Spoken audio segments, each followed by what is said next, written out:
आज की हमारी कहानी है काश मेरे भी दो बेटे होते। टिंग टोंग दरवाजे की घंटी बजी।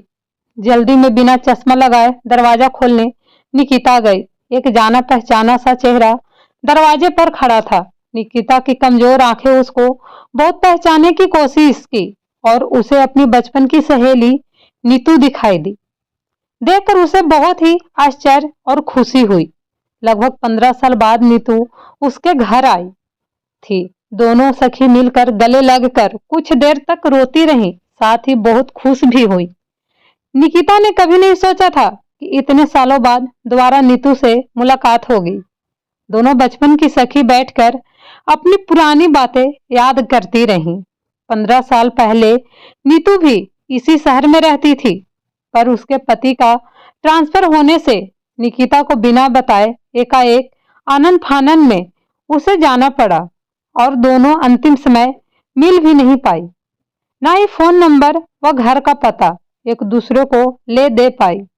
फोन नंबर व पता ना होने से दोनों का मिलना जुलना बिल्कुल बंद हो गया और तब निकिता ने सोच लिया था कि अब उस कभी नीतू से मुलाकात नहीं हो पाएगी।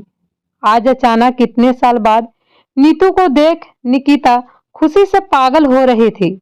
उसके बाद से दोनों अब अक्सर ही मिलने लगी और साथ घूमने फिरने लगी। एक दिन अचानक निकिता के घर शाम के समय पहुंची। उसने देखा निकिता बहुत ही परेशान व बुझी बुझी है। उसने उसका कारण जानना चाहा, पर निकिता बताने में आनाकानी करने लगी। थोड़ी देर बाद नीतू ने उसके कंधे पर हाथ रखते हुए बोला, मैं तुम्हारी बचपन की सहेली हूँ। मुझसे भी तुम अपनी बातें सुख दुख नहीं बताओगी तो क्या फायदा हमारी दोस्ती का। अपने जी हल्का कर लो, अपने मन की बात कह दो बहन।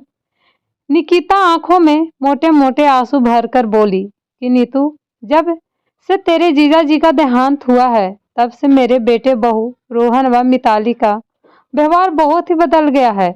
दोनों बेटा बहू अपनी नौकरी में इतने बिजी रहते हैं कि कोई मेरे पर ध्यान ही नहीं देता, कोई मुझसे बात भी नहीं करता और यदि मैं करूँ तो चुप रहने को बोलते हैं। बस मेरा काम है खाना खाना और मुंह बंद करके रहना। जरा भी किसी बात पर अपनी राय दो तो दोनों कुछ ना कुछ सुना देते हैं। एक ही बेटा होने से मुझे कोई दूसरा ऑप्शन भी नहीं है कि मैं कहीं और जा सकूं। मन मार के ही यहीं रहना पड़ता है। मुझे ऐसा महसूस होता है जैसे मैं इनके ऊपर बोझ हूँ। रोते हुए निकिता बोली और साथ ही यह भी कहा, यह अच्छा है कि तेरे दो बेटे हैं। तू आराम से दोनों में से किसी के साथ भी रह सकती है। एक नहीं ध्यान रखेगा तो दूसरा तो है ना। निकिता की दुख भरी बातें सुनकर नीतू ने उसको समझाते हुए बोला, बेटा एक हो या दो, सेवा करने वाले होते हैं तो एक भी करता है और नहीं करने वाले होते हैं तो दोनों ही नहीं करते। माँ बाप तो बेसहारा छोड़ देते हैं। निकिता, सही मानो तो अपने आप को ही स्वस्थ और सबल रखना चाहिए। निकिता, मुझे लगता है कि आज के जमाने में कोई किसी का कुछ नहीं करना चाहता। अपने को स्वस्थ रखो और कहीं व्यस्त रखो, यही सबसे अच्छी बात होती है। थोड़ी देर बाद फिर नीतू ने कहा, मैंने तुझे कभी बताया नहीं, तू कभी मेरे साथ मेरे घर चल। हम एक ही मकान में 3 अलग अलग मंजिल पर रहते हैं। सब साथ मिलते जरूर हैं, पर सबका खाना पीना अलग है, जिससे ना उनको घर में कोई दिक्कत और ना मेरे घर में कोई परेशानी। अब अपनी अपनी लाइफ आराम से जी रहे हैं, अपनी मनमर्जी से। हम सब आजाद रहते हैं और खुश भी हैं। जरूरत पड़ने पर साथ भी हैं, वैसे अलग अलग। हमारे मेहमान घर के बारे में कुछ नहीं जान सकते।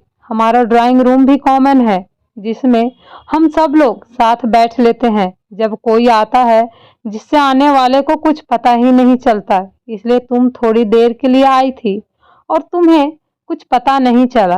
थोड़ी देर बाद निकिता मुस्कुराते हुए अपने आंसू पोंछते हुए बोला, मुझे लग रहा है कि तुम सही कह रही हो दोस्त। हमें अपने आप में बिजी रखना चाहिए। दुनिया में अकेले आए हैं, शायद अकेले ही जाना होगा। इसलिए अपने को सबल और आत्मनिर्भर बनाना चाहिए तथा अपनों को कहीं ना कहीं व्यस्त रखना चाहिए। मैं कल ही जाकर पास के झुग्गी झोपड़ियों में गरीब बच्चों को पढ़ाने में अपना समय बिताऊंगी। अब मैंने यह सोच लिया, गंभीरता के साथ निकिता बोली। नीतू ने बोला, ठीक है, अब मैं भी तेरे साथ ही चला करूंगी। हम दोनों सखियां बुढ़ापे में कुछ नेक काम करेंगे। कहकर दोनों दोस्त दृढ़ विश्वास के साथ एक दूसरे का हाथ थामकर मुस्कुराने लगी। अगर आपको ये कहानी पसंद आए तो प्लीज़ मेरे चैनल को लाइक एंड सब्सक्राइब ज़रूर कीजिएगा। Thank you so much.